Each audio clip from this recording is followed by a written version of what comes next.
Good morning friends and happy Sunday. আশা করি তোমরা প্রত্যেকেই ভালো আছো, আমিও ভালো আছি। চলে এসেছি আমাদের বাড়িতে পিঠে পুলির উৎসবের ভিডিও নিয়ে। ও আজ কিন্তু পৌষ পার্বণ, তো এই পিঠে না হলে হয়? এটার নাম কি বলো তো? এটার নাম হচ্ছে সরা। এটার মধ্যেই যে পিঠে ভাজা হয়ে থাকে সেই পিঠেটার নাম হচ্ছে সরা পিঠে।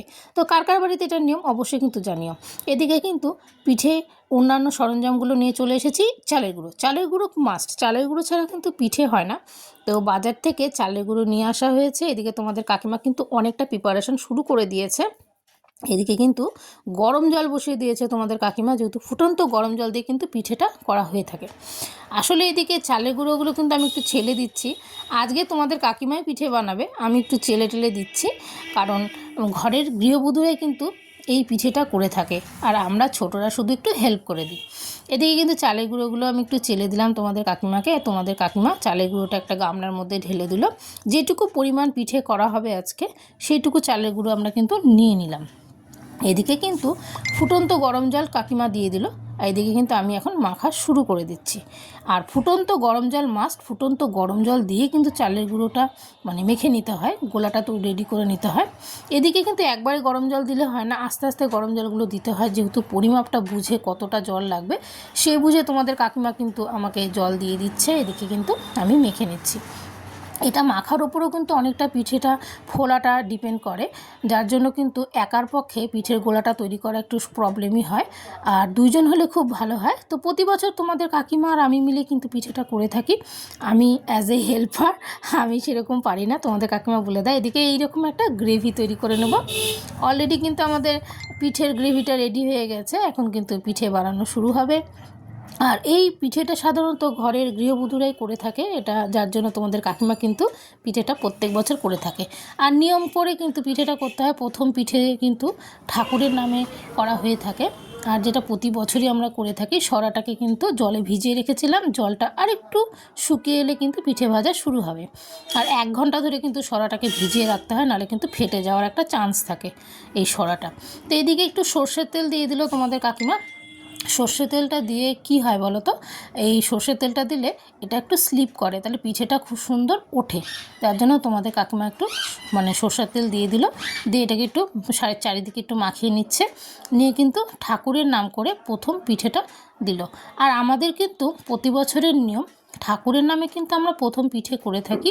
প্রথম দুটো পিঠে কিন্তু ঠাকুরের নামেই হয়ে থাকে আমাদের বাড়িতে, আর সেটা কিন্তু প্রথম করে আমরা সরিয়ে নিই। এইদিকে কিন্তু পিঠে বানানো শুরু হয়ে যাচ্ছে। এইদিকে একটা কিন্তু অলরেডি হয়ে গেল, আমি ওটা সরিয়ে রাখলাম। আর একটা পিঠে বানানো হচ্ছে, যেটা ঠাকুরের উদ্দেশ্যে। পরপর দুটো পিঠে পুষনা আর পুষনি এই দুইজনের নামে করা হয়ে থাকে, যেটা প্রতি বছর আমরা দুটো করে নিই, তারপরে কিন্তু আমাদের জন্য পিঠে ভাজা শুরু হয়। অলরেডি কিন্তু পুষনা পুষনির জন্য দুটো পিঠে আমার রেডি। এটা কিন্তু এখন আমি সরিয়ে রেখে দেবো। এদিকে কিন্তু এখন আমাদের জন্য পিঠে ভাজা শুরু হচ্ছে। প্রথমে ঠাকুরের নাম করে করা হয়, তারপরে কিন্তু আমাদের ঘরের সদস্যের জন্য পিঠা ভাজা হয়ে থাকে। আগে প্রচুর নিয়ম ছিল, বাট এখন তত এই যে এই দুটো প্রথম পিঠে করলো মা, এই দুটো পিঠে আমাদের গরুকে খাওয়ানোর নিয়ম। তো কালকে সকালে যে গরুটা আগে আসবে আমাদের রাস্তা দিয়ে বা বাড়ির আশেপাশে খুঁজতে হবে সকালবেলা, যদিও ওই গরুকে এই দুটো পিঠে আমাদের প্রথমে খাওয়াতে হবে। তো আমি এখন এটা পিপির মধ্যে ভরে রেখে দিলাম, কারণ এখন আর কিন্তু রাস্তায় গরু নেই। প্রায় সন্ধ্যা হতে চললো। যখন গরু পাবো পরের দিন সকালবেলা, তখন গরুকে খাইয়ে দেবো নিজের হাতে। এদিকে কিন্তু আমাদের জন্য পিঠে ভাজা শুরু। আর আমি গরম গরম পিঠে খেতে কিন্তু খুবই ভালোবাসি। আর এটা কিন্তু গুড় দিয়ে খেয়ে থাকে অনেকে, খেজুর গুড় দিয়ে খেয়ে থাকে, বা অনেকে দানা গুড়টাকে জাল করে নিয়ে তারপরে খেয়ে থাকে, অনেকে লবণ আর তেল দিয়ে খেয়ে থাকে। বাট আমার কোনো কিছু দিয়ে ভালো লাগে না, আমার এমনি এমনি খুব ভালো লাগে। আর এই পিঠেটা কিন্তু হয় ভীষণ নরম তুলতুলে, যেহেতু গরম জল দিয়ে এটা মাখা হয়ে থাকে, তার জন্য খুবই নরম তুলতুলে। আর এটা ভাজার একটা ক্যাপাসিটি আছে, যে ক্যাপাসিটিটা তোমাদের কাকিমা জানে, আমি এখনও আয়ত্তে আনতে পারিনি, তবে পারি। খুব বেশি ভাজি না, আমি কম ভাজি।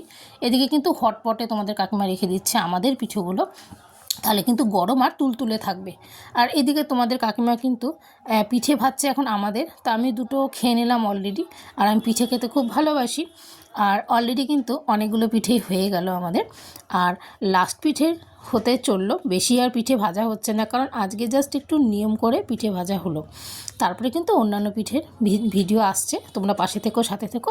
আমি শেষ মুহূর্তে আর একটা পিঠে খেয়ে নিলাম, কারণ এখন আমি গরম গরমই পিঠে খেতে ভালোবাসি। ঠান্ডা পিঠে একদমই ভালো লাগে না, ঠান্ডা পিঠে খেতে অতটা স্বাদ লাগে না। অনেকে ঠান্ডা পিঠে খেয়ে থাকো, বাট আমি গরম গরম পিঠে খেতে খুব ভালোবাসি। কেমন লাগলো ভিডিওটা? ভালো লাগলো অবশ্যই লাইক করো।